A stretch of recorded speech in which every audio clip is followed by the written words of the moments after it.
ओम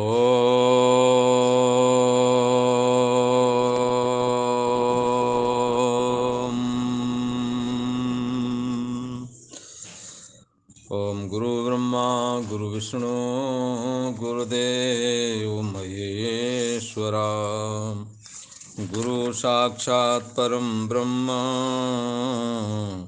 तस्मै श्री गुरुवे नमः। ओम योगेश्वर श्री कृष्ण भगवान की जय। अयं सरस्वत्यै नमः। पूर्व का प्रसंग एक बार स्मरण करें। भगवान श्री कृष्ण अर्जुन से कहते हैं, हे अर्जुन, आप जो है शोक न करने योग्य लोगों के लिए तुम शोक कर रहे हो और विद्वानों जैसी भाषा बोल रहे हो। विद्वानों के जो आचरण हैं, उनका जो व्यवहार है वो वैसा व्यवहार नहीं तुम अपना रहे हो। बोले भाई, हम बोले महाराज उनका क्या व्यवहार है ऐसा? बोले उनका व्यवहार ये है, जो मर गए ना उनके लिए शोक करते हैं, और जो जिंदा हैं ना उनके लिए शोक करते हैं। अच्छा, मरने वाला का क्यों नहीं शोक करते? क्योंकि जाने वाला तो गया, वो दोबारा लौट के आना नहीं। एक ये बात। दूसरी बात ये है, जो मर चुका है, जिसका शरीर छूट गया है, तो कोई उसका अस्तित्व का नाश थोड़ी ना हो गया। केवल शरीर ही बदला है, शरीर ही नष्ट हुआ है, उसका नाश नहीं हुआ। इसलिए उसका शोक ना करना चाहिए। और जो जिनके प्राण अभी नहीं गए हैं उनके लिए भी शोक न तुम्हें करना चाहिए। बोले क्यों? अरे प्राण नहीं गए, अभी बचे हैं, उनके चले गए हैं, तो प्राण जब तक हैं तब तक भगवान का भजन कर लें, है ना। जो गया है उसके लिए भी कुछ अच्छा काम कर दें उसके नाम पे। और जो गलती उन्होंने की वो गलती हम ना करें, परमात्म चिंतन में लग जाएं, तो ये जिनके प्राण अभी बाकी हैं वो भी सोचने योग्य नहीं रह जाते। बचा हुआ जीवन परमात्म चिंतन में, धर्म कर्म में और कर्तापन को बाधित करके अपने कर्म करने में लगाएं, तो उनका जो जिनके प्राण नहीं गए उनका जीवन भी सोचने योग्य नहीं है। इसलिए विद्वान पुरुष यूं करके सोच नहीं करते हैं कि जिनके प्राण हैं वो भी ठीक है, चलो ये और कर लें, जिनके चले गए छुट्टी हो गई। खैर, लेकिन अर्जुन, यदि तुम जो सोचते हो कि पहले हम नहीं थे, ये नहीं थे, तुम नहीं थे, ये बात नहीं है। आगे नहीं रहेंगे ऐसा जो आप कह रहे हैं, पहले अध्याय में कैसा हो जाएगा वैसा हो जाएगा, तो हे अर्जुन, हम लोग पहले भी थे, अभी भी हैं और बाद में भी रहेंगे। केवल शरीर ही बदला जाता है। शरीर छूटने को समाज में मृत्यु हो गया ऐसा चलन में है, न कि कोई मर जाता है, मरता नहीं। मरना सच्चे अर्थों में तो तभी होता है जब मन का मनन मर जाता है। इसलिए एक जगह कहा, न माया मरी न मन मुआ, मर मर गया शरीर, आशा तृष्णा ना मरी, कह गए दास कबीर। ये जो मन है, जिस दिन ये मरता है, सच्चे अर्थों में जीव भाव का, देहाभिमान का मृत्यु उसी दिन माना जाता है। देहाभिमान और जीव भाव की मृत्यु होने के बाद में नशा पुनरावर्तते, दोबारा जन्म नहीं होता। जब तक जीव भाव बाधित नहीं हुआ है, जब तक देहाभिमान विद्यमान है, तो शरीर के छूटने पर भी वो नहीं मरा, ऐसा समझना चाहिए। तो हे अर्जुन, देहिनो अस्मिन यथा देहे, देहधारी के इस जीवात्मा के देह में जैसे बचपना आता है, बचपना चला जाता है, जवानी आ जाती है, अवस्थांतर होता है, अवस्था का अंतर। ऐसे ही अर्जुन, इस मृत्यु का भी देहांतर होता है, मृत्यु नहीं होती है। भगवान श्री कृष्ण कहते हैं, जिसको तुम मृत्यु बोलते हो वो मृत्यु नहीं, देहांतर होता है, देह का अंतर। ये देह छूटा, दूसरे देह में गया। इसलिए हमारे समाज में पहले से भी ये चलन में है, वो बोले अमुक आदमी का देहांत हो गया। हमारे यहाँ आम तौर पर भी भारतवर्ष में कहीं पर भी मर गया ऐसा प्राय करके कम ही बोलते हैं, बल्कि ये कहेंगे देहांत, देह का अंत हो गया। जीव मरता नहीं है, ये तो मर जाए तो झंझट ही मुक जाए, पर मरता नहीं है। जीव का अंत देहाभिमान के अंत होने पर और परिच्छिन्न व्यक्तित्वपना के बाधित होने पर और अंतर्यामी आत्मा के साथ अभेद निश्चय करने से हो जाता है। जब तक ये दुर्लभ ब्रह्म ज्ञान के द्वारा ऐसा ऐसा नहीं धारण करता, तब तक इसका पुनरप जननम पुनरप मरणम, बार बार जन्मना और मरने वाली जो इसकी प्रक्रिया है, ये इस जीव के साथ जुड़ी रहती है। और हे अर्जुन, सच्चे अर्थों में कोई मरता नहीं, केवल देह का अंतर होता है। और ये भी ऐसे ही हो जाता है जैसे से बचपना से जवानी, जवानी से बुढ़ापा, ऐसे देह का अंतर पड़ता है इस देह से दूसरे देह में। अब हे अर्जुन, एक बात और ध्यान से सुन लो, ये ज्ञान हम तुम्हें जरूर करा दे रहे हैं, पर इस ज्ञान का मतलब ये ना समझना कि अब ज्ञान ब्रह्म ज्ञान हो गया, अब ब्रह्म ज्ञान के द्वारा अब तुम्हें भूख नहीं लगेगी, है ना। ब्रह्म ज्ञान हो गया, ब्रह्म हो गए, तो अब तुम्हें भूख नहीं लगेगी, अथवा गर्मी नहीं लगेगी, अथवा सर्दी नहीं लगेगी, है। ऐसा ना सोचना, ये अनित्य चीज़ हैं, इनको अगर तुम ना भी खत्म करोगे, जैसे गर्मी तुम्हारे को लग रही है, तो तुम गर्मी को ना भी खत्म करो, धीरे धीरे गर्मी बरसात के द्वारा अंत को प्राप्त हो जाएगी। अनित्य है, सदा रहने वाली गर्मी नहीं है। बरसात गर्मी का अंत कर देगी, और बरसात का अंत सर्दी में हो जाएगा। और यदि तुम्हें सर्दी लगती है तो नहीं, अब ब्रह्म ज्ञान हो गया, हमें सर्दी क्यों लग रही है, ऐसा तुम ना सोचना। सर्दी की निवृत्ति का उपाय है तुम्हारे पास ऊनी कपड़े पहन लो, जैकेट पहन लो, रजाई ओढ़ लो, और नावे इससे अपनी निवृत्ति करते रहो। और नहीं तो ये सर्दी भी गर्मी की जब आएगी तो खत्म हो जाएगी। यहाँ कोई भी चीज़ें, कोई भी वस्तु नित्य नहीं। हाँ, नित्य नहीं, सब अनित्य हैं, आज हैं कल को नहीं रहेगी। ऐसे ही हमने अपने धनपुत्र, स्त्री, पति पत्नी आदि में हमेशा सोचते रहना चाहिए। दुर्भाग्य यह है कि हम लोग जिसका संयोग हुआ उसके वियोग की परिकल्पना भी नहीं करते, और जबकि ये बात रोज सोचने योग्य है। एक जगह एक संत ने कहा, दो चीज़ें रोज याद करनी चाहिए, एक तो अपनी मृत्यु और दूसरा परमात्मा का स्मरण। अपनी मृत्यु को रोज याद करो कि एक दिन हमारा नंबर लगना ही है, जाना ही है। इसलिए जाने से पहले जो करने योग्य करते हैं उन्हें हमें लगन पूर्वक कर लेना चाहिए, दिल लगा कर के करना चाहिए भगवान की भक्ति। और जैसे भी हो राग द्वेष से छूटने का यत्न करे, अपने मन को समझाए। हमारा जो संयोग हुआ है, हो सकता है ये पहले चले जाएं या मैं चला जाऊं। हाँ, ये संयोग सदा के लिए नहीं हुआ है, ये संयोग व्यवहार चलाने के लिए हुआ है। ईश्वर ने तुमसे कोई काम कराना था, इसलिए संयोग दिया था। ईश्वर का जब वो काम हो जाएगा, तुम्हें अलग होना पड़ेगा। यदि आप अलग नहीं होना चाहते हैं, ये आपकी मर्जी है। यदि नहीं अलग होना चाहते, ठीक है, बने रहो, लेकिन मृत्यु आकर के अलग कर देगी। मृत्यु को ये गवारा नहीं है, स्वीकार नहीं है कि कोई चीज़ जिसका संयोग हुआ है वो हमेशा जुड़ा रहे, हमेशा बना रहे। मृत्यु इसको स्वीकार नहीं करता और आकर वियोग करा देता है। इसलिए हे अर्जुन, तुमने भोगों को सदैव अनित्य जानना। शब्द, स्पर्श, रूप, रस, गंध, आज कोई तुमसे प्यार से बोल रहा है और आप बड़े खुशी हो रहे हैं, पर गीता कहना चाहती है तुम खुशी मत हो। कल को इसी मुख से हो सकता है कुछ कड़वा निकले, उसके सहने का भी कुछ मन बना के रखो। हो सकता है ये कभी कुछ कड़वा बोले तो उसके वो भी सह जाना है। इसलिए संतों ने कहा, सह दुख सिकवा न करे, ये महफिल है उन राम दीवानों की।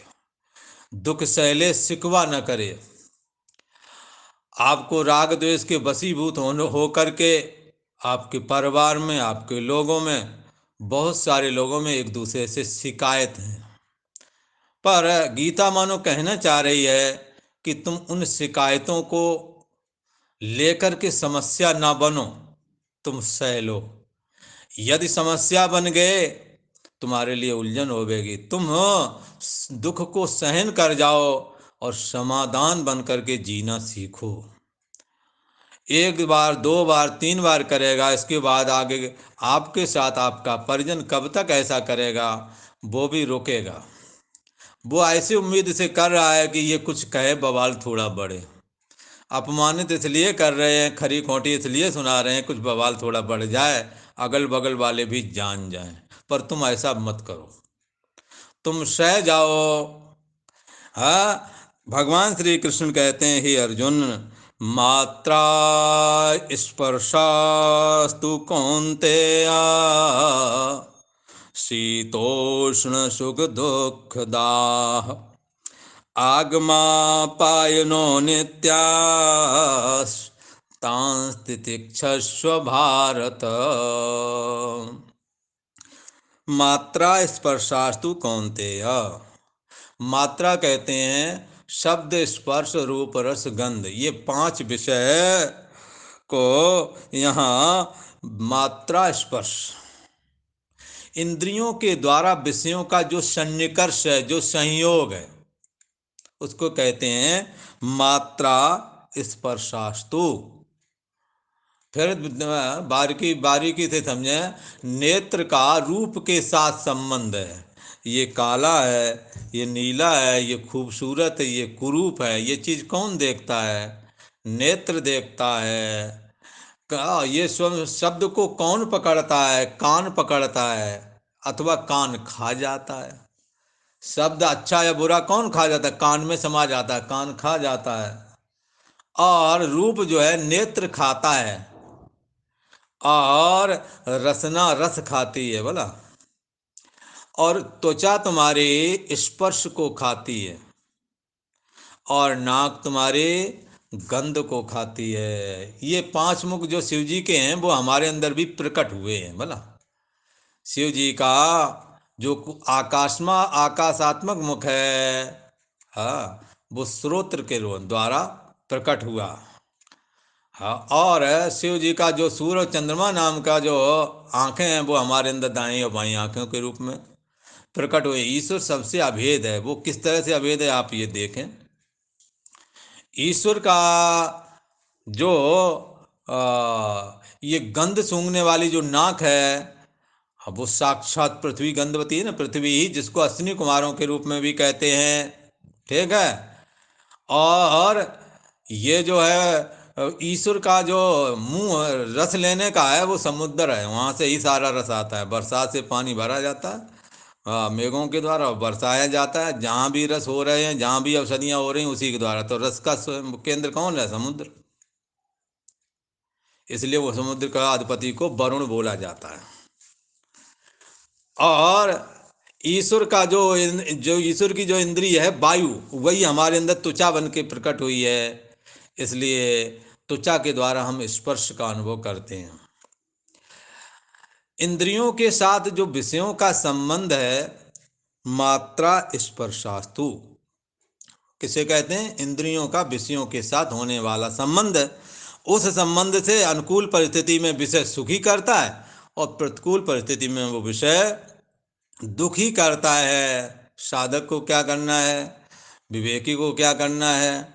अनुकूल और प्रतिकूल परिस्थिति में दोनों को अपने को बांध लेना है। ना अनुकूल परिस्थिति में इतना फूलना नहीं है। अरे आपको इनकम हो गया है, आपके यहाँ विवाह हो रहा है, तो हिसाब से कर लो ना। बगल वालों को सोने क्यों नहीं दे रहे हो?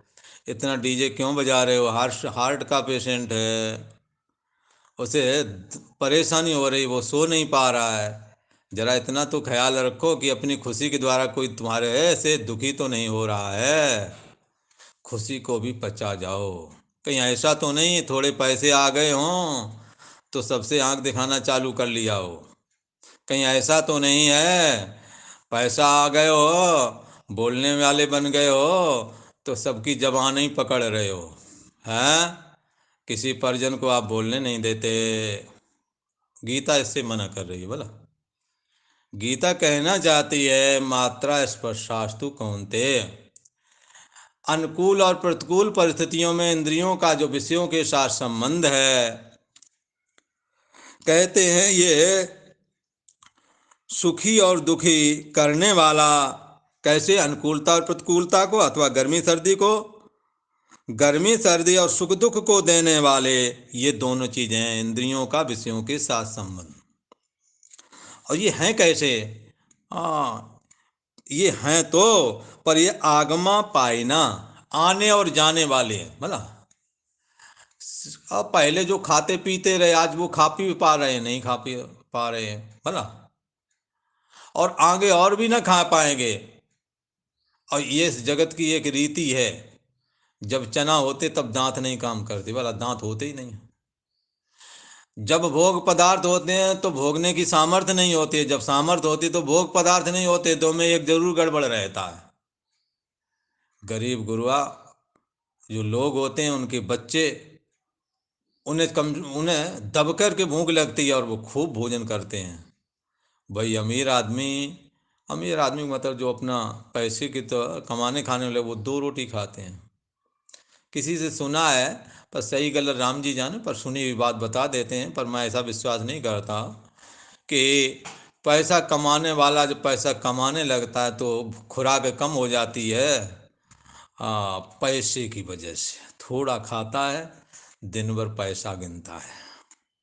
हाँ, पैसा, कोई तो ऐसा भी कह देते हैं कि पैसा उसे खाने लगता है। रोटी कम हो जाती है, पैसा उसे खाने लगता है। पर ऐसा अपन नहीं मानते, क्योंकि पैसा कमाने वाला पैसा कमाएगा, दूसरों को भी मदद करेगा। इसलिए हाँ, वो एक अलग विषय है। पर ये तो देखा है कि गरीब गुरुओं के बच्चे भोजन खूब करते हैं, पर उन्हें भोजन मुहैया नहीं हो पाता। हाँ, तो इस करके उनको भोजन की कमी। अब इनके पास सब कुछ है तो इनसे ज़्यादा, 2 रोटी से ज़्यादा इनसे चलती नहीं है, है ना। ये चाय पी लेंगे और कुछ खा लेंगे। और मेरे को याद आता है कि मैं ट्रेन में जा रहा था इलाहाबाद का, वो प्रयागराज का कुंभ करने के लिए। तो यहाँ से बढ़िया सा पराठे बनाए, आलू भरमा।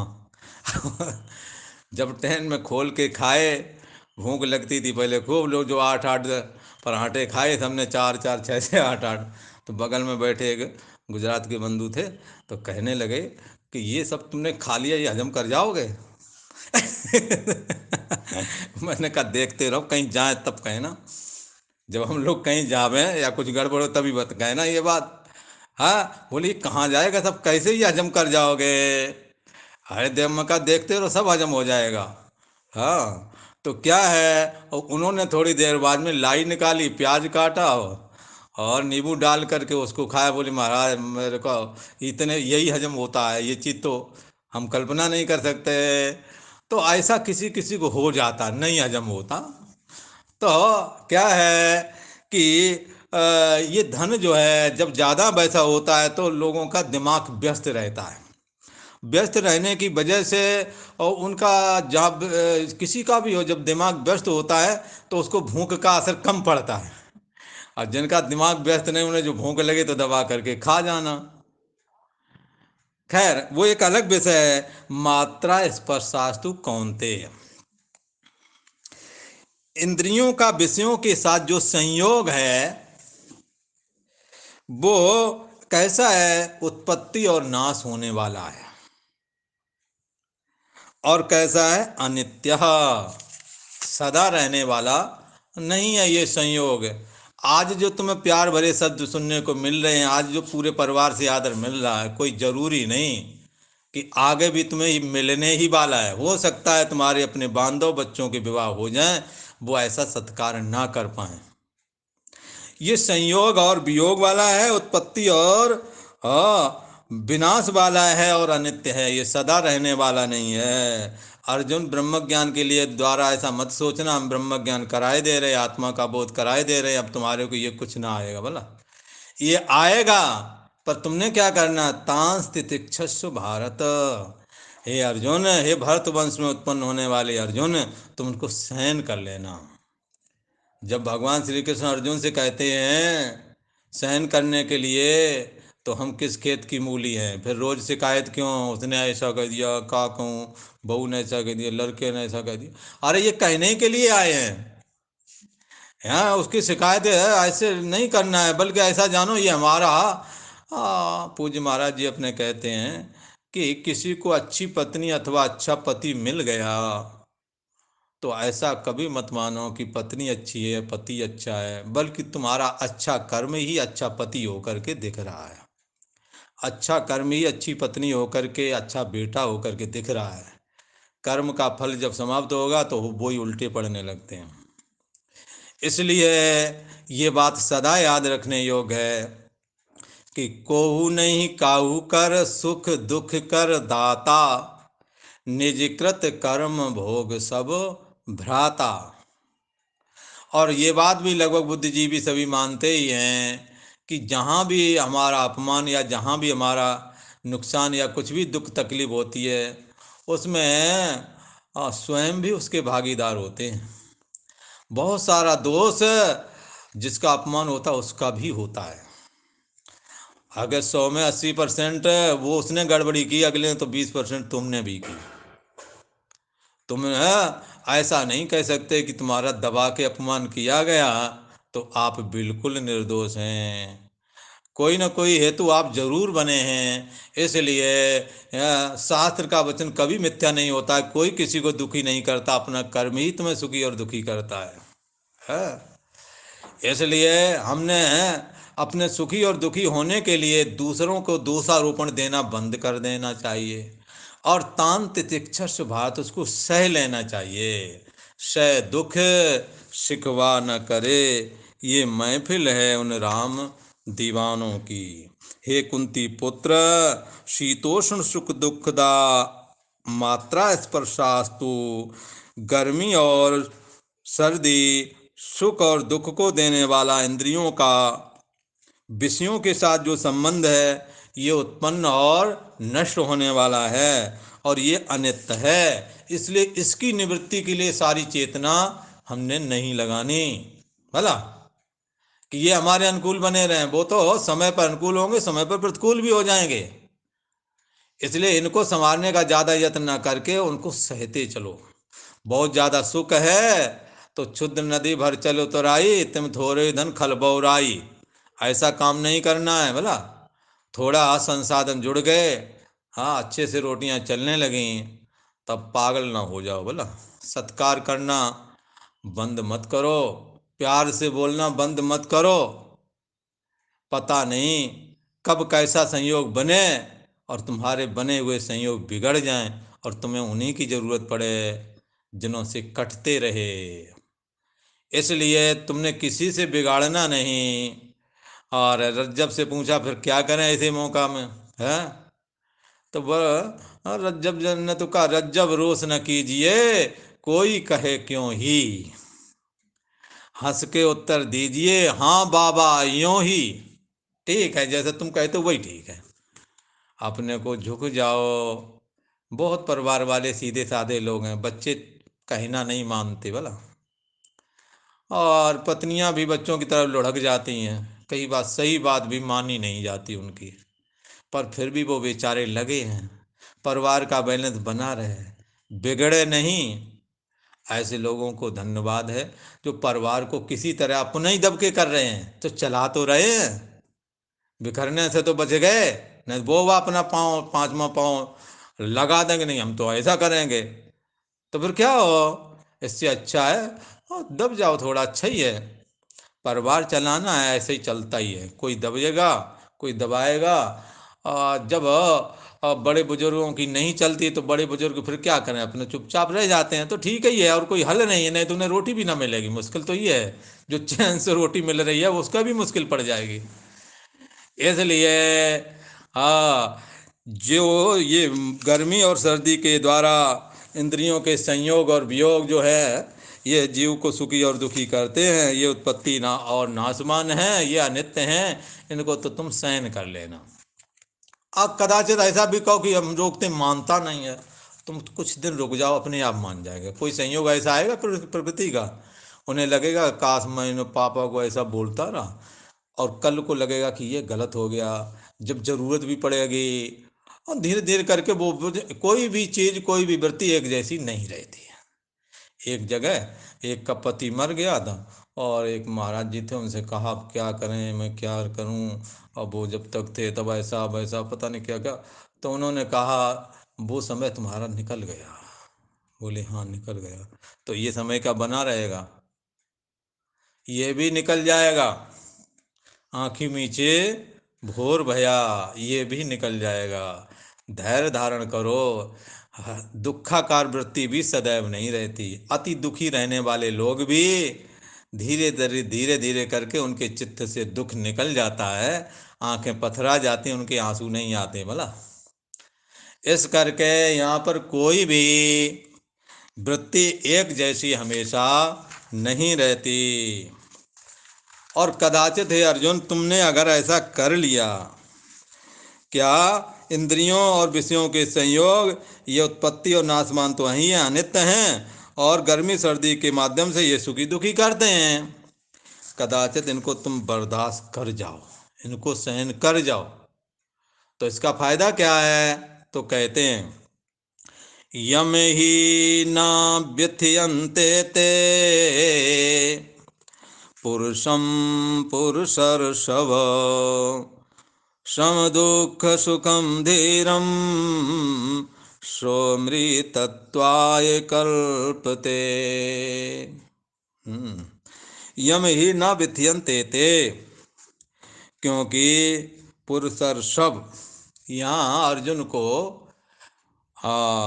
पुरुषर्षभ बोलते हैं भगवान श्री कृष्ण। भगवान श्री पुरुषर्षभ का होता है पुरुष श्रेष्ठ, है ना। भगवान को अर्जुन श्रेष्ठ पुरुष लगते हैं, ये समझ लो। तो श्रेष्ठ पुरुष है, भगवान की भाषा क्यों ना समझेगा, भगवान की नज़र में वो श्रेष्ठ है। भगवान श्री कृष्ण अर्जुन से कहते हैं हे पुरुषर्षभ। और ये विशेषण कौन बता रहा है? संजय बता रहा है धृतराष्ट्र को। ये लाइव प्रसारण वहाँ बता रहा है बैठा बैठा महलों में, ठीक है ना। वहीं से एंटीना लगा लेता है, उसे सब दिखता रहता है। व्यास जी ने दिव्य दृष्टि दी है, वो वहीं बैठे बैठे कुरुक्षेत्र में क्या हो रहा है सब बता रहा। धृतराष्ट्र ने कहा ये पुरुषर्षभ क्यों बोल रहे हैं अर्जुन को? बोले इसलिए बोल रहे हैं वो श्रेष्ठ पुरुष है। बोले श्रेष्ठता का क्या हेतु है उसका, कुछ बताओ, उसमें ऐसी क्या श्रेष्ठ बात है कि वो श्रेष्ठ है पुरुषों में, और भगवान श्री कृष्ण को भी श्रेष्ठ लगता है। तो ऐसी जिज्ञासा होने पर कहते हैं कि अर्जुन एक ऐसा श्रेष्ठ पुरुष है जो शरीर के समेत स्वर्ग गया। इंद्र ने अपना, इतना पुण्यात्मा है, इतना श्रेष्ठ है, इंद्र ने अपना अपना रथ जिस पर स्वयं बैठते थे, वह रथ अर्जुन के लिए भेजा था, जिस पर बैठ के वो स्वर्ग गए। अच्छा, स्वर्ग में भोग भूमि है, वहाँ उर्वशी आदि के द्वारा साथ में रहने की याचना आदि की गई थी, पर उन्होंने स्वीकार नहीं किया। तो जबकि वहाँ का कोई उसे पाप नहीं लगना था, वो मर्यादा का पालन करने वाला है, तो उसे श्रेष्ठ न कहूँ तो क्या कहूँ महाराज। और क्या श्रेष्ठ का लक्षण हो सकता है? बोले श्रेष्ठ का लक्षण ये हो सकता है, आज की दुनिया में किसी के पास पशुपतास्त्र नहीं है, उसने भगवान महादेव को संतुष्ट करके पशुपतास्त्र प्राप्त कर लिया है, और पशुपतास्त्र को आवाहन और विसर्जन की दोनों की विद्याएं उसे आती हैं। उसके अलावा इस मृत्यलोक में और किसी के पास में नहीं, ना किसी को ऐसी आती है। क्यों? क्योंकि वो पुरुष श्रेष्ठ है, श्रेष्ठ पुरुष है। अच्छा, और इसमें कौन सा गुण है? बोले इसमें एक गुण और भी है, ये भगवान श्री कृष्ण को अपना सर्वस्व मानता है। सारे सद्गुण उसके अंदर तभी निवास कर लेते हैं जब ये साधक, जब ये व्यक्ति ही भगवान श्री हरि नारायण की शरण ग्रहण कर लेता है। उसी समय उसके हृदय में समस्त प्रकार के सद्गुणों का निवास होना चालू हो जाता है। जिस समय ये भगवान का नाम जपना, भगवान की शरण ग्रहण करना इसने स्वीकार किया, कि इसमें श्रेष्ठत्व का उदय हो जाता है। और ये अर्जुन जो हैं, ये भगवान श्री कृष्ण के हाँ, साथ रहते भी हैं और भरे युद्ध के मैदान में इन्होंने शरण ग्रहण की है, इसलिए ये श्रेष्ठ हैं। अच्छा, तो पुरुष पुरुषर्षव, भगवान श्री कृष्ण कहते हैं, हे पुरुषों में श्रेष्ठ अर्जुन, सम दुख सुखम यम, जिन्होंने सुख दुख को जिन्होंने सम कर लिया है, सुख आया पर बहुत सारा फायदे हुए, विवाह हो गया, जहाँ चाहते थे बच्चों के विवाह हो गया, अच्छी बहू आ गई, बोला जो कोठी लेना चाहते थे वो ले ली, जो गाड़ी खरीदना चाहते थे वो ले ली, पर कोई ये जान ना सका कि इनके यहाँ ऐसा कुछ हो गया है। साधारण पुरुष जैसे साधारण आचरण था वैसे ही सबसे फिर भी मिलते रहे, पर लोगों ने आके जब देखा, अरे अरे अरे, इनके पास तो ये भी है, इनके पास तो ये भी है, तो पता लगा कि अगला आदमी गंभीर है, व्यर्थ के लिए अपनी बातें अपनी सेखी नहीं बघारता है। लगता है ये इसको सुख आया पर पचा ले गया, इसने किसी को कहा नहीं, पर सुख आया और ऐंठ के चलना चालू कर दिया। खास करके दूसरे जब सहयोगी मिल जाते हैं तो उन्हें बदला लेने का मन चांस मिल जाता है अपने परिजनों से, ये खुशी पचा नहीं पा रहे हैं। ईश्वर के द्वारा दी हुई समृद्धि का दूसरे को अपमान करने में कदापि उपयोग न करे, नहीं तो वो समृद्धि जैसी आई है वैसी चली जाएगी, जैसा कि रावण के साथ हुआ। राम विमुख संपत प्रभुताई, जाय रही पाई बिन पाई। अपने से बुजुर्गों का, एज वृद्ध का, माता पिता का, है मित्रों का, आपके द्वारा, हाँ आप बड़े क्या हो गए, अपमान होने चालू हो गया, ये निश्चय करके जानो ये समृद्धि जाने वाली है, और कहीं ना कहीं एक ऐसा कड़वा घूट आने वाला, ऐसी कलह होने वाली है जिससे लगेगा कि इससे अच्छे तो हम पहले ही थे, जब हमारे पास ज़्यादा कुछ नहीं था तो हम सुखी थे। ऐसा नहीं करना है, इससे हमें बचना है। इसलिए हे पुरुष श्रेष्ठ अर्जुन, सुख दुख को समान समझने वाला, और दुख आया तो किसी को बताया नहीं, सह लिया, सह दुख सिकवा न करे, शिकायत नहीं करने गया। नहीं तो जरा सी बात हुई, लंबे लंबे आंसू, क्या बताएं, पहले तो ऐसा था, अब ऐसे बोलता है, ऐसे करती है, हाँ? ये सब क्या है? दूसरों को कहने से क्या तुम्हें मिलेगा? वहां कोई जाकर तुम्हारे उनको बहू समझाने जाएगा क्या, बूढ़ा बड़ा जैसे रो रहे फालतू? बगल में जाकर चार लोगों को और बताएंगे, ये बड़ी बनी फिर रही थी, उसने तो अब आ गई, फिट हो गई, अब देखो आज लंबे लंबे आंसू डाल रही थी, पहले तो बहुत बन रही थी। हाँ, सुन इठलयंस लोग सब, बांट न ले है कोई, कोई बांट नहीं लेता है। अच्छा है, अपन सह जाओ, और यदि कहना ही है, रोना ही है, तो भगवान के लिए रो, उनसे कहो, तो तुम्हारा रोना भी योग हो जाएगा। जैसे कि अर्जुन रोए और भगवान के सम्मुख रोए, उनकी शरण होकर के रोए, तो विषाद योग हो गया।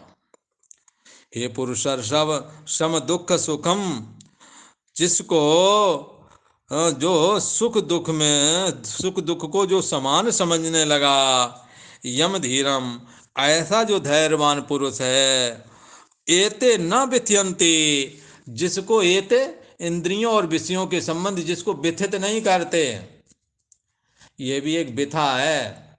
एक जगह पुरानी बात है, एक जगह कहीं के एक कोई आया, गाँव में पहले मिठाई उठाई वगैरह कम ही मिल पाती थी भला, अब तो बहुत मिलती है, खाने का जी नहीं करता, और खाएं तो नुकसान करेगा, इसलिए जहाँ बचाते हैं लोग देते हैं। तो कहीं से गुलाब जामुन खा के आए बारात में से भला, तो बताया कि ऐसा ऐसा गुलाब जामुन, इतने इतने पीस, वो बहुत बढ़िया, ये लगा, हाँ ये बतावे, और साथ में ऐसे जाहिर कर मानो इसकी लार अभी भी टपकने वाली है भला, बताने का ढंग तरीका। तो अब ये क्या है, ये खाना को पचा नहीं पाए, जिसको नहीं मिलता उसको बता रहे, अब वो क्या करे, उसको और परेशान किया कि नहीं किया? इसलिए ये इंद्रियों का, रसना इंद्री का जो गुलाब जामुन से संयोग है, उसको पचा नहीं पाए, दूसरे से कहते फिर रहे हैं। कई और भी, ये किसी से पूछना नहीं है, कई जो दूसरों के साथ मित्रवतावत जो संबंध आदि होते हैं, नातेदार रिश्तेदार, उनको सत्संग और कुछ है ही नहीं।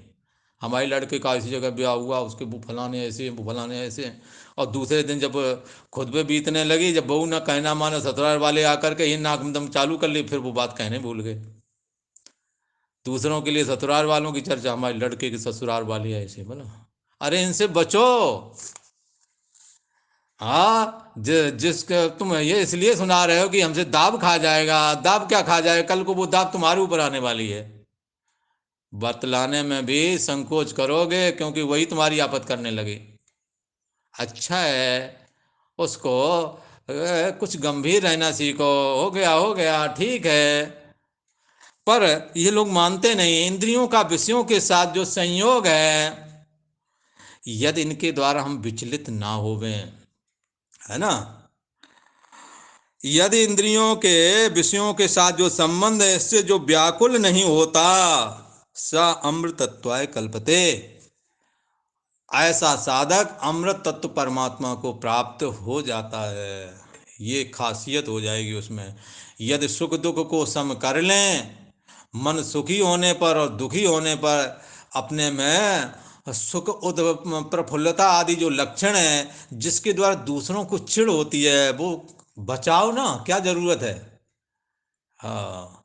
और यदि दुखी हो गया कोई, तुम्हारे दुख का ही तुम दुख कथन करना चाहते हो, वो तुम्हारे पे उसी समय व्यंग करने वाला है, तो क्यों कहने जा रहे हो भाई। इसलिए सुख और दुख को, जैसे उदाहरण के लिए हम लोग साधु संतों में मजाक हुआ करते, वो एक ने कहा मैं डूब मरूंगा, बोले पहले अपना सामान मेरे को दे जा, फिर जा जो कुछ करना हो। है। तो अब ये क्या है, इसलिए रहमन निज मन की बिथा, मनई में रखिए गोय, सुन इठ ले लोग सब, बांट न ले है कोई। अच्छा है कि छोटी छोटी बातें अपने तक ही सीमित रहने दो, उनको पचा जाओ। यदि ऐसा कर सके, यदि तुमने सुख दुख को समान कर लिया, दुख को भी एहसास नहीं होने दिया दूसरे को, और एहसास दूसरे को नहीं, अपने में दुख का असर न पड़ने देना। दुखी आदमी यदि दूसरे से ना कहे, तो उसका चेहरा बता देता ये दुखी है। पर कोई ऐसा कर्म करो, कोई ऐसा भजन करो, कोई ऐसा चिंतन करो जिससे दुख ना रह जाए। नहीं तो यहाँ पर एक बात और बता दूं, दुख ना कहने के पीछे हेतु ये नहीं कि अंदर तुम दुखी बने रहो और किसी से कहो नहीं। दुख का असर नहीं होना चाहिए तुम्हारे ऊपर, नहीं तो फिर उससे अच्छा तो कहने ही वाले ठीक है। कह देंगे हल्के हो जाएंगे, तुम अंदर ही बैठाए रहोगे, तो तुम्हारे को डिप्रेशन आदि जैसी परिस्थितियों का सामना करना पड़ेगा।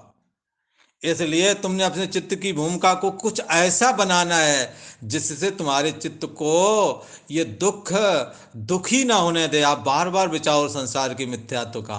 आप बार बार उन लोगों को लाओ जिनके पुत्र मर गए, जिनकी पत्नियां मर गई, जिनके पति मर गए हैं। आप उन लोगों को बार बार लाओ जिनके पास मकान नहीं है।